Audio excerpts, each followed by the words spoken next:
Hi guys, so you plateaued and you're stuck and you want to squeeze out more results.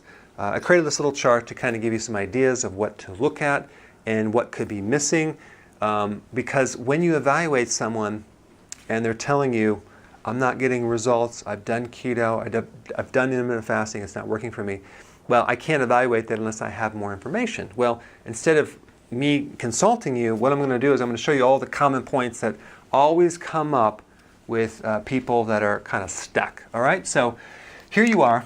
You're doing a lot of different meals in the very beginning, and this is what people do: is they're grazing every hour and a half. They have to eat. They have to eat. They have to eat. And this is where I was at a certain point. So what I didn't know, and what a lot of people don't know, is every time you eat, you spike insulin. So we have a lot of insulin up here. So the person has a high level of insulin going on in their blood, even in a fasting state. They don't know it because they've never been tested, and the doctors never even focus on it. And the blood sugars usually are normal because that comes later, because the high levels of insulin, that'll keep the blood sugars down, right? So it won't go up yet. So they have severe insulin resistance, okay? Or you may have severe insulin resistance, and that's what you're up against. So the goal is to get healthy insulin. That should be your goal, okay? And then that's what you should research. So what you want to do first is learn all about it. Get enough information. Don't just do this halfway, because you can't, it doesn't work doing it halfway. You have to fully understand all the details, because one little thing could mess you up. And you have to commit to all or nothing, because doing it partial, like if you do keto without intermittent fasting, it won't work. If you do intermittent fasting without keto, it doesn't work. So there's certain guidelines that you need to know, understand, learn about, and then you jump in and do it like you're supposed to. Like people ask about cheat days, well, that's just going to throw you off for several days. So you just want to start off knowing what to do. Okay, so the step one is the 3 meals. Okay, you're probably already doing that. No snacks. Okay, so to be able to go from one meal to the next, you need more fat. That'll help you. It's more satisfying. You need more salad and greens, so that'll give you potassium to heal insulin resistance and speed things up.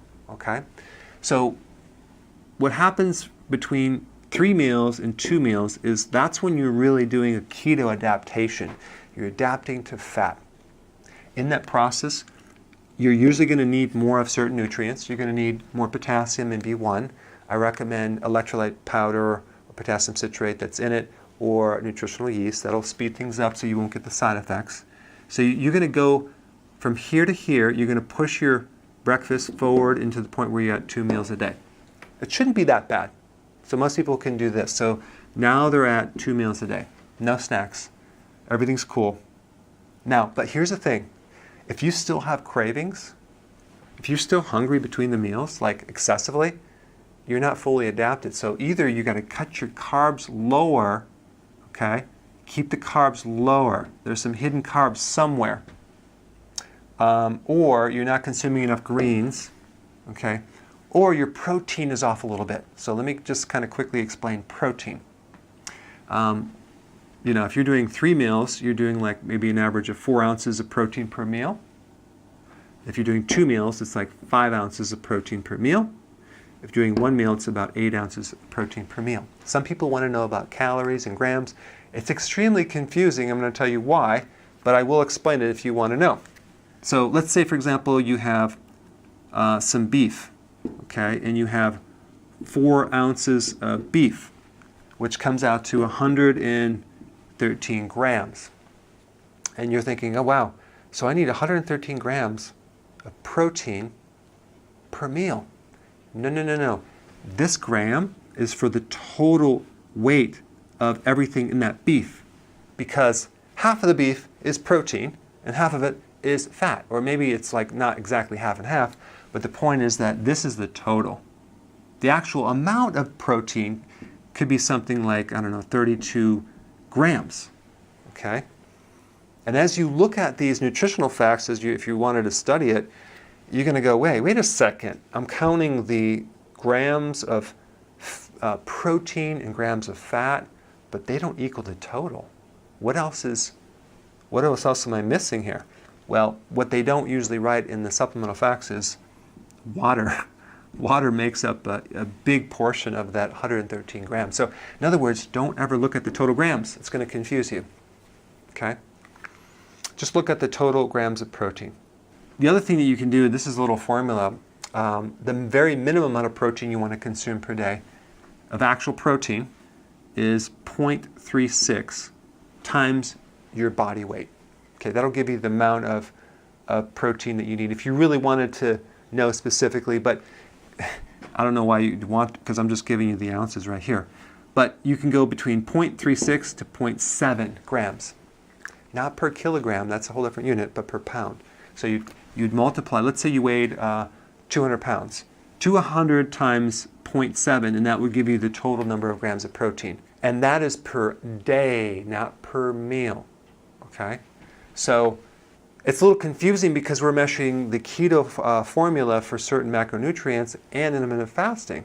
And what's confusing for that is as we consume less food, the amount of protein per day is going to decrease simply because our body's going to adapt to conserving proteins. It's going to be more conservative of retaining more nutrients, and you're not going to need as much food, and you're going to be fine. You're not going to become nutritionally deficient. Okay, but I just wanted to give you this formula if you wanted to know that. But the point is that you could increase or decrease your protein depending on how you feel as well. Like sometimes people feel like I had enough protein for the day. They just know they have enough, or you know what, I need a little more protein. But this is kind of like the range I would recommend. Now, in the very beginning, when you're doing 3 meals a day, you're doing more fat, and you're trying to just get your body in fat burning. But I mean, the goal is really to get your body to burn its own fat. So if there's too much dietary fat available in the diet, body's not going to necessarily go after your reserve as much. It'll go after the diet.